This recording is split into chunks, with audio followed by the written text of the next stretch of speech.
Alrighty, Hunter. Welcome to the show, man. How you doing today? It's an honor to be on. It's good to be back. Thanks again for the Yeah, invite. buddy. Good seeing you, man. It's been a couple of years. Quite a lot has changed over the last couple of years. The real estate market is pretty much it's done a 180, from what it was probably last time we chatted. And so excited to get caught up with you and just talk shop. You'll figure out what you got going on and what's new in your world. But with that, Hunter, I'd say let's start this off with, for those that aren't familiar with you, that don't know who Hunter Thompson is. Tell us a little bit more about yourself, your background, and how you found your way into real estate. So first of all, I gotta say, listen to this full interview first, and then go back and listen to that old one. And I'll say this to hold myself accountable.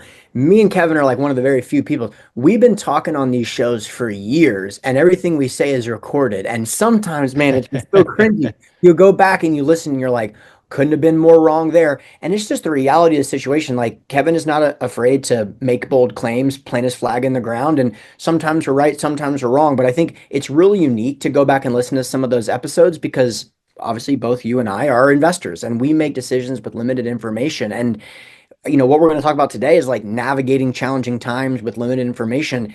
Every decision we make is probabilistic, but when you're freaking recorded for years of your career, sometimes you sound like an idiot. So go back and listen to the Yeah. episode after this one. So It's evergreen, man. It's evergreen. It's all right. I can't listen to myself. I literally don't go back and listen to my old episodes. Like I cringe, not from what I say, but just yeah, listen to myself talk. For whatever reason, it's not a thing for me. I don't enjoy doing it. My every once in a while, our team will make me watch like videos, like webinars and stuff that we shoot. And I'm like, I sit there and I'm like, oh God, like I could have done that better. I critique myself over and over again. But anyway, for another time. yeah, that's So, favorite buddy, topic. what's tell me about you, your background. I mean, like Sure. obviously you've been at this a long time.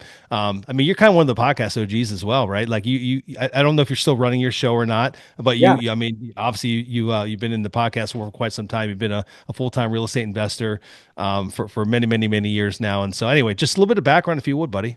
So look, I came from not a real estate background, right? And most Mhm. people listening to this show did not come from a real estate family. We kind of figured this stuff out on our own. My story was that I was always, you can call me a slacker. Maybe I was trying to find the path of least resistance, optimizing for certain things. One of those being I didn't want to have a boss. And so when I was young, I was looking for ways to make money, like let's say selling CDs in the back of my car. As I was older, I played a lot of online poker during the poker boom. And for those that don't know that story, there was a person that ended up paying for a $15 tournament. He won that tournament that got him into a $200 tournament. He won that tournament that got him into a $10,000 tournament called the main event and he ended up winning that main event and won $1 million. It created something called the poker boom, which like I was a benefactor of. By the way, that person's legal name was Chris Moneymaker, if you guys want to look up that story. So that was kind of like my background. I was trying to find trends and kind of take it more seriously than other people, right? So that would be the first exercise I had, and that was poker because I got a coach. I obsessively learned that game at a time where learning things on the internet wasn't really the first thing people would think to do. I know that seems silly now, but like now, if I said, hey, try to figure out the best way to play this video game, you just go to YouTube and figure it out. Back Yeah. then, the idea that it had like an online coach was kind of unique. But I figured, listen, if you just take it more seriously, outwork everybody, you can beat them. And in a game like poker, that matters a bunch. And so what ended up happening is I, did well at that and really only did it full time for one summer because it's kind of a grind. But right around that summer, the next summer, simultaneously became illegal to play online poker and the real estate industry collapsed with the Great Recession right around the same time. And so I saw this opportunity where I just graduated college. I didn't get wiped out in the Great Recession because I was just a college kid. Came out to California because of the vibe. There was money, and things have changed a lot in California since then. But at the time, it was like that's where people would go to make money. That's my understanding, at least. And because of the fact that the market was collapsed, the only people remaining were some people that you and I both know now are some of the most influential investors in the country. And so I was able to get mentored by some of the right people at the right time of the market and was able to skip some of the beginner strategies that most people learn as their first deals and went right into the world of buying indirectly or directly $20 million deals, $50 million deals by partnering and using fund of funds. And that's my whole story. I'm happy to share more details, but that's, I feel very blessed because If I was 5 years older, I moved to California 2004, people are flipping out a social security number. I don't know if I'm sitting here telling the same story. Yeah, yeah. You moved there for the girls, man. Don't lie to us. That's why you moved to California, right? We all knew That's that. That the was the most, story. That's where you went for the pretty women. well, that's why the money's there, right? So That's maybe, right. That's well, right. fair enough. Yeah, well, good deal. So I appreciate that background. Obviously, so quite a number of years, kind of on the run up there, and then we find ourselves in late 2022. I mean, really, the COVID really kicked off such a unique time in real estate history, and just just a flood of capital into the marketplace, and asset prices just like scaling to the moon, and then ultimately the music really stopped in late 2022 when the Fed made a number of interest rate increases, and ultimately the music stopped, and it stopped fairly quickly, faster than it probably had ever historically stopped in history. So, Yeah. talk to me about your business then. What ultimately has played out over the last, call it 2.5 years since rates really started on their trajectory upward, and then what does the future hold? So, and this is what I'm interested because I'm going to go back and listen to this previous podcast. But when I started my career, I mean, look, when you start your career anywhere, unless you're just an idiot, you've got some limiting beliefs, right? Like, can I do this? Hmm. Why should anyone trust me with their money? Am I going to be able to beat these other people and am I going to be able to compete against them? And so a couple things happened with me. I was mentored by people that were able to avoid getting wiped out in 2010. And so the true north that I kind of gathered from them was diversification is key. And so that was kind of my true north for the first iteration of my career. How can I be as diversified as possible? How can I create a business where I can provide diversification to investors? And the way that I did this was I would act as a capital raiser, a capital partner for various groups out in the world. So, mobile home parks, which I'm very bullish on, self storage, RV parks, self senior living, non-performing note. I would go and find great operators in these niches and allocate capital with them. First, as a fund of funds where I would pool investors together and then invest in their respective deals. And later, I was under a broker dealer where I would actually get paid to raise money as a third party, which of course does require a license. Hmm. And so, after doing this for around 10 years, as your career grows, those thoughts and change and like your true north changes. And so I went from someone who was hesitant to think I could compete with some of these groups to being like, we will definitely make decisions better than some of these guys. Because as Yeah. I've seen for the 10 years, as you know, but I didn't know at the beginning, there's a huge spectrum of operators out there, right? So Hmm. I'm just rattling off self-storage, mobile home parks, multifamily apartments. You know that behind the scenes, that has very little to do with how the investment performs. And it That's has right. almost everything to do with the operator and how seriously they're taking it and how intense they are about the details and how ethical they are and where their integrity aligns them. And I can go on, but I dramatically underestimated that at the beginning of my career because I was using limited information. Diversification is key. How do you achieve that? There's only really one way to achieve it unless you're just going to be an operator that does everything. So, long story short, this all kind of coincides with your underlying question, which is what's going to happen in 2022. In 2022, interest rates rise faster than they've risen in 40 years, and it crunches the real estate sector, but specifically from my personal view, one of the most desirable sectors within real estate, which Hmm. is prime markets and multifamily. And the reason that changed so specifically and intensely in that particular market is that you basically couldn't make deals pencil in prime markets in multifamily unless you use floating rate debt. Yep. So people may be using floating rate debt in all different asset classes, but it's essentially pronounced in like the Houston markets, the Florida markets, the Arizona markets, where you really things were getting so thin that you had to take that risk. And so when interest rates rose, all of a sudden you've got distress in the golden child of real estate. Institutions freaking love multifamily for all the reasons. The supply and demand imbalance, the fact that they're not going to create more. You can't really create B class apartments. I can go on and on. This isn't really Yep. news to your audience.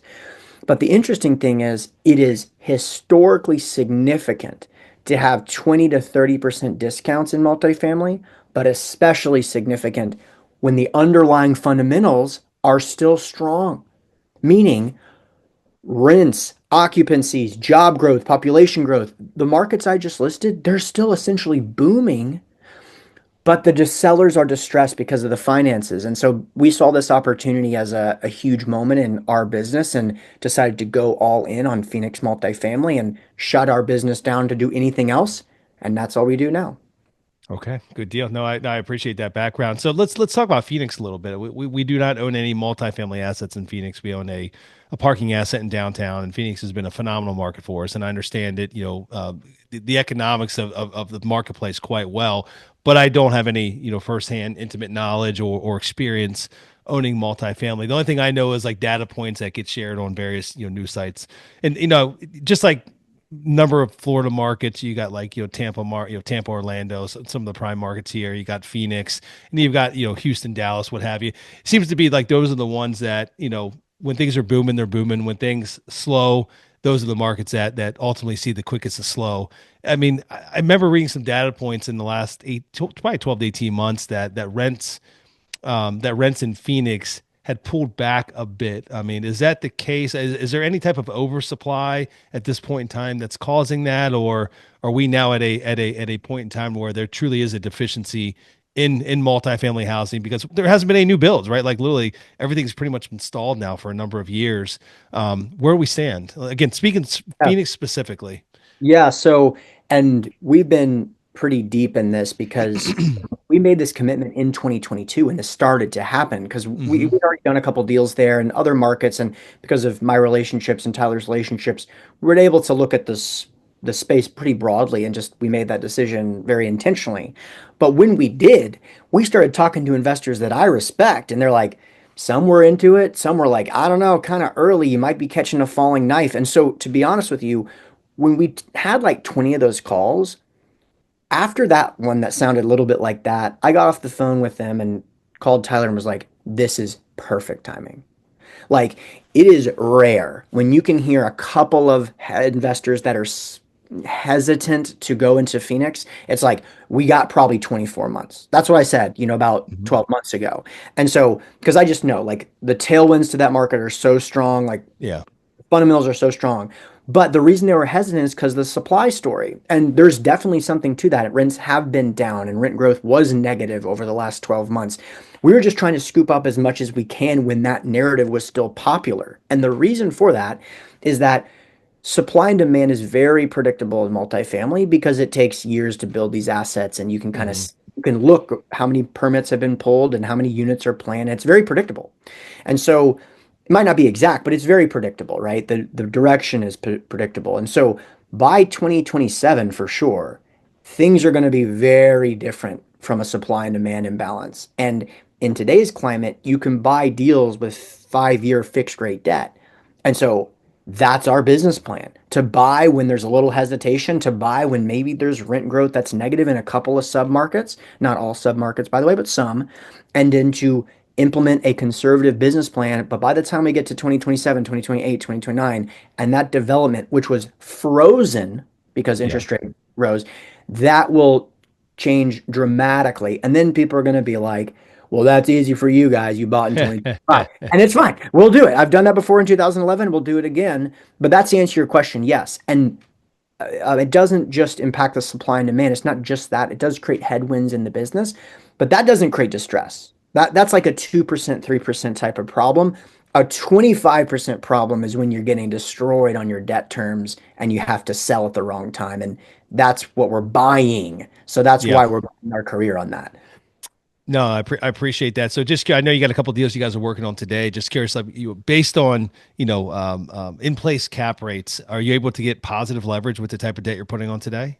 Yes, but it's very thin, Okay. Yep. depending on the deal, Yeah, call it no, but 15. still, Yep, still, it's positive. And like I said, like that's we can't awesome. put our flag in the ground and be like, that's what it'll be like. That's the only kind of deals we'll do because I just know how this story goes. People will build those prices as soon as it turns around. But today, Yeah. yes, 100%. Yeah. No, fantastic. I love that. Well, that's exciting, my friend. So talk to me about the capital raising side of it. Obviously, typically, how it plays out is, as you and I both know, capital was basically free flowing until rates, started to find their trajectory upward. I mean, it was like almost, literally way harder to find deals, easier to raise the capital. Now it's really flip flopped. I mean, now it's quite a bit harder to raise capital, but now deals are not necessarily plentiful, but they're there. As I told you, we had a phenomenal last 2 years. Buying again, what we feel is at the bottom of the market. We're kind of in the trough, and we want to buy when others aren't buying. Right, buy when be greedy when others are fearful. And so, what do you guys? I mean, talk to me about the capital raising side of the business. I mean, has it been more difficult? Are you finding success there? And then what what have you done to adapt? I guess to the changing Yeah. times.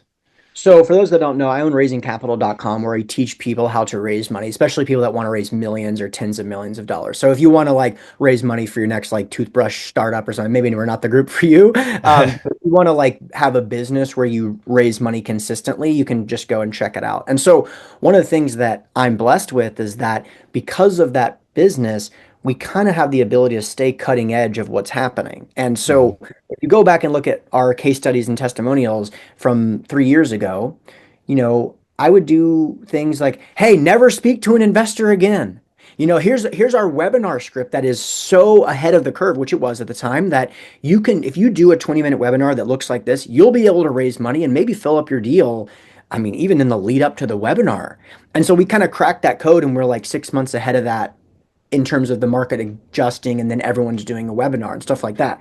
But now it's like the other end of the spectrum. You got to be hyper scrappy. You want to implement things to be scalable as well, but like using a webinar, for example, is a requirement, but it's not going to fill up your deal. And so Hmm. now we do things where I call like micro webinars. Everyone's intention is so short that we'll do like a 13-minute deal specific webinar and we'll do a 13-minute Q&A video just to supplement the webinar, to kind of break it up a little bit more. But something else like the combination of scrappy and scalable, doing things like investor dinners where you have only 5 people show up, but you could raise $1 million from those 5 people. Hmm. That's something that we didn't implement a couple years ago because we didn't have to. I'll give you another one though. Text messages.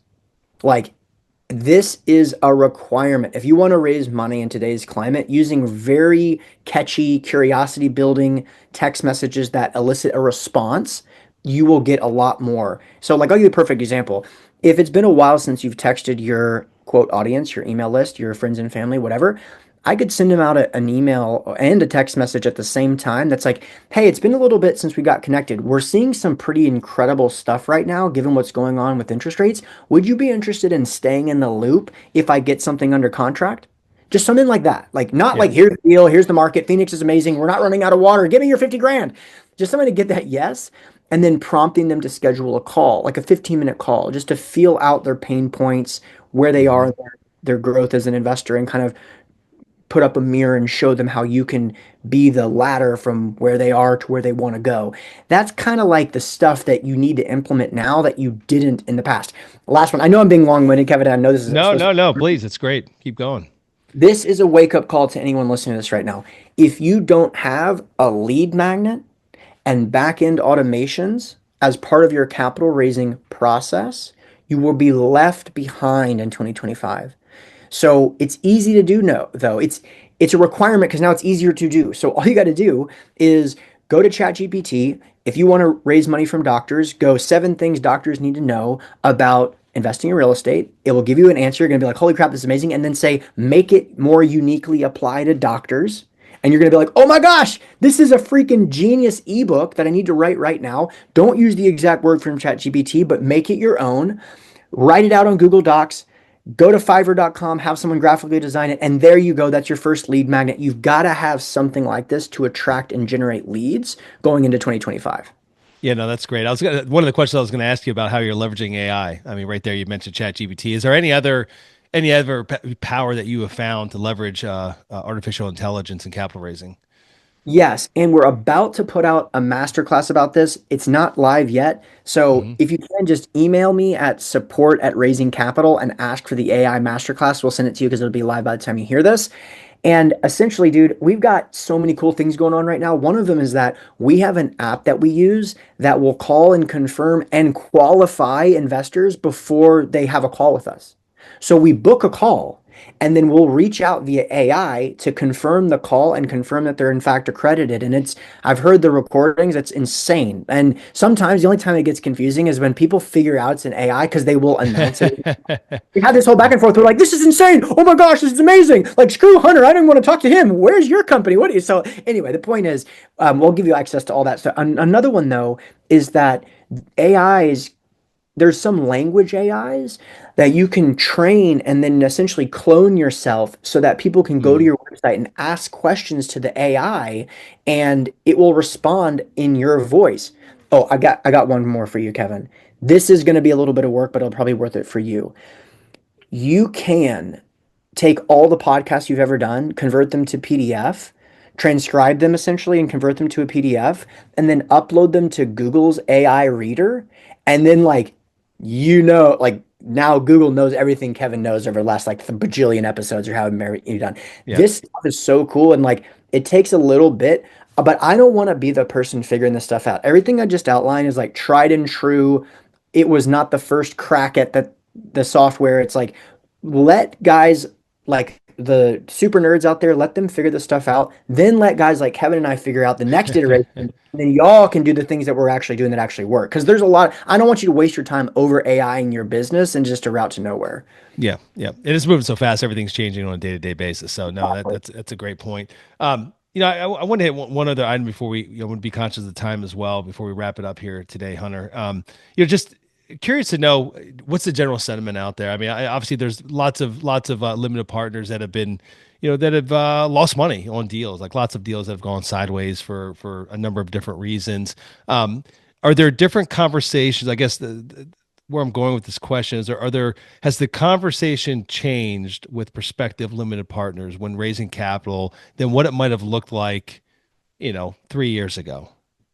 Are they asking harder questions? Are they more knowledgeable now? Are they digging a little deeper than maybe, what that might have looked like 3 or 4 years ago? Because again, I think, again, during the heyday, it just everyone gets caught up in the whole whirlwind of like everyone's making money. There's no way to lose, right? Until the music stops, right? And inevitably, you look back historically, the music always stops at some point in time. But when everyone's high and high on the profits and just having a lot of fun, making a lot of money, you just never want to believe that it might stop, but inevitably it did, and it does, and surely folks have lost money because of that. So just curious, as from your perspective, your students, folks that you teach. I mean, what are you hearing? What's the chatter? Are there better questions being asked? Are retail investors doing a better job to sort out you know the right GPs, the right investments to make, who they should be aligning themselves with, what have you? Man, it's been a while. So one of the reasons why I haven't been on the show in a while is it's been a while since I've done a true podcast tour. I haven't really spoken publicly a lot. I've been just heads down my business and there's just been a lot going on. But like, my perspective has changed a lot as an LP investor. So Yep. I know damn well the market's matured. So when I got into this space, I was just so elated that you could invest in these types of deals. I mean, I was like, I've uncovered something that nobody appears to even know. Like the term syndication in 2011, guys, you couldn't even talk about real estate deals on the internet legally in 2011. It wasn't Right. until 2013 that the Jobs Act was happening. So like we were certainly ahead of the curve, but just because it's new to you doesn't mean it's new to everybody. Hmm. And so I thought it was new, but hey, listen, some people have been playing this game for a long time. And so, perfect example, like I'll give you a really great example. The senior living industry. What an incredible industry. All the demographic shifts, all the booms, and everyone knows that story, right? Well, it turns out it's a really difficult to navigate industry. It's incredibly operationally intensive, and you can Hmm. get nuked, by the way. And by the way, buying a property in February of 2020, good way to get nuked. But you don't know what's about to happen in that industry a month later, right?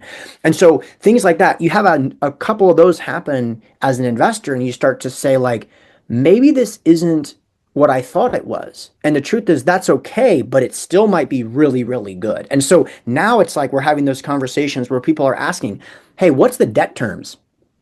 How long is the rate fixed? What happens at the end of that period?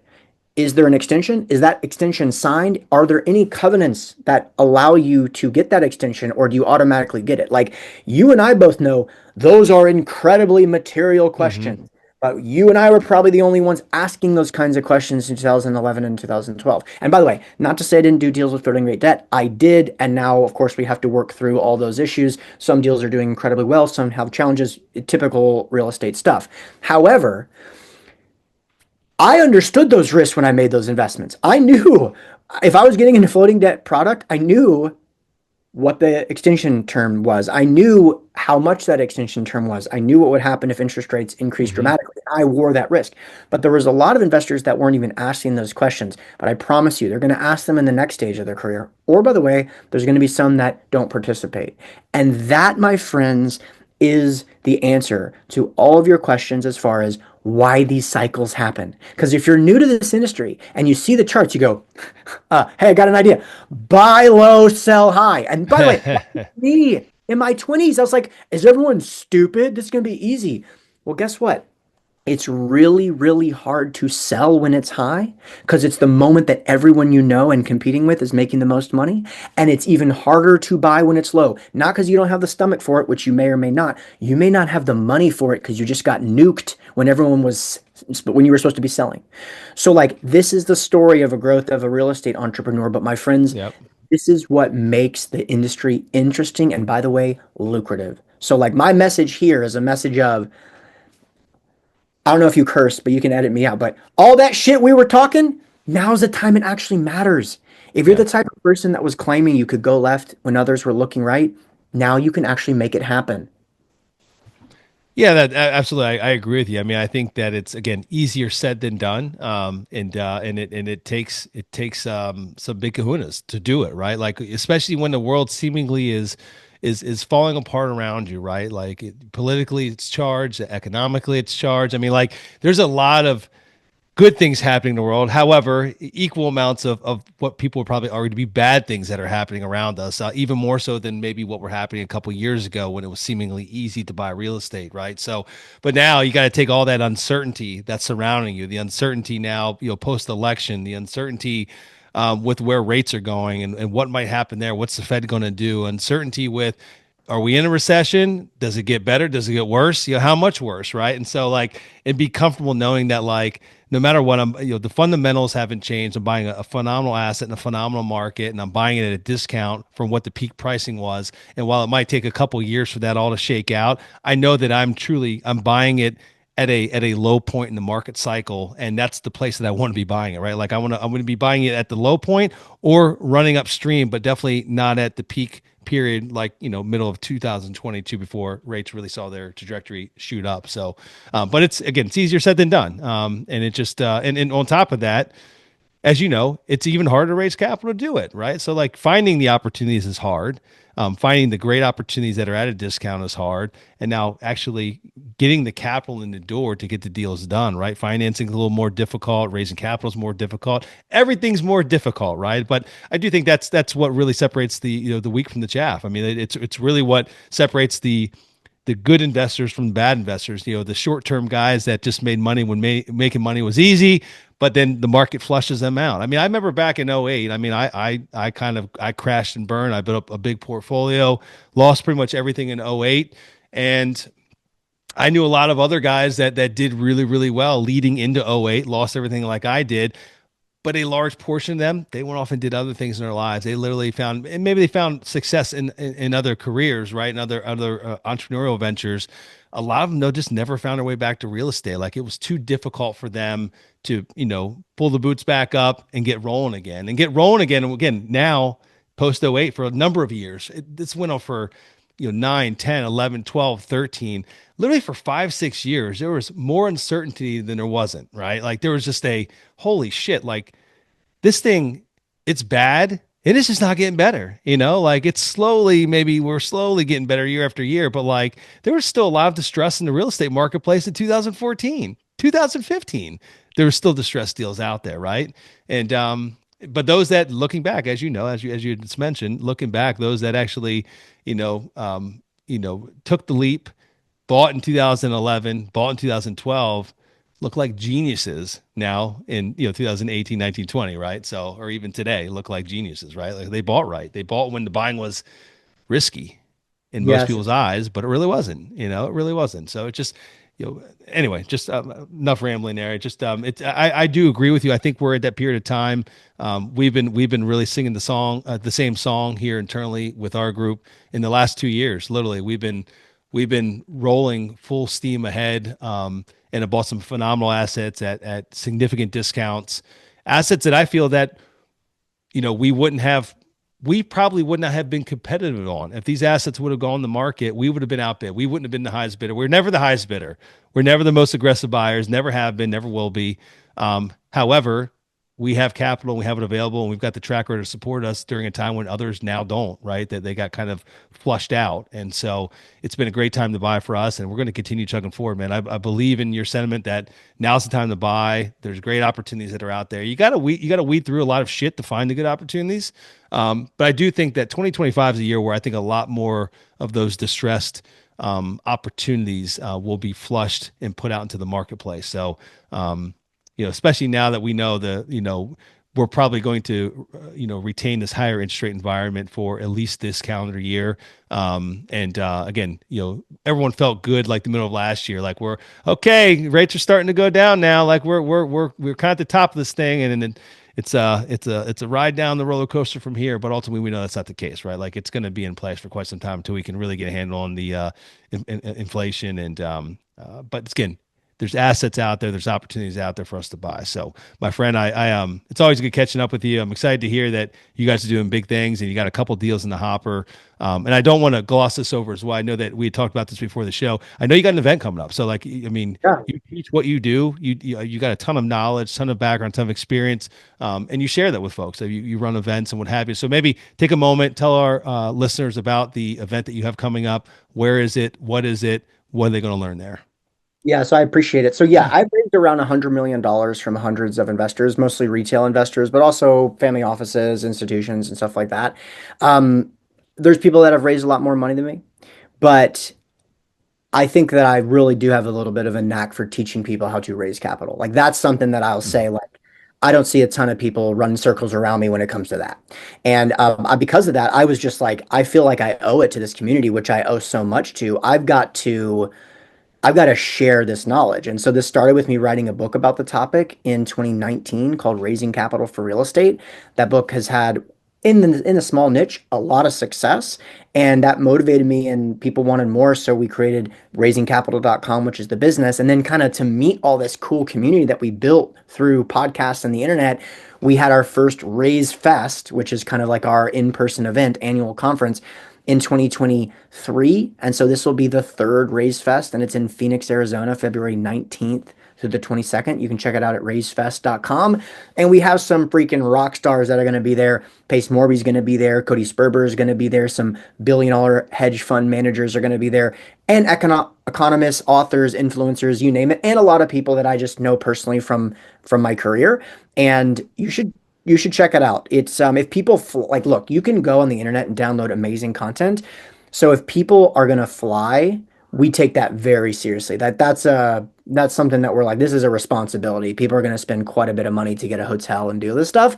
And so we make it a very cool experience. You're gonna meet some people that have raised millions of dollars. Partnerships will be formed, and I'm super excited about it. So hopefully I'll see a bunch of you there. Just go to raisefest.com.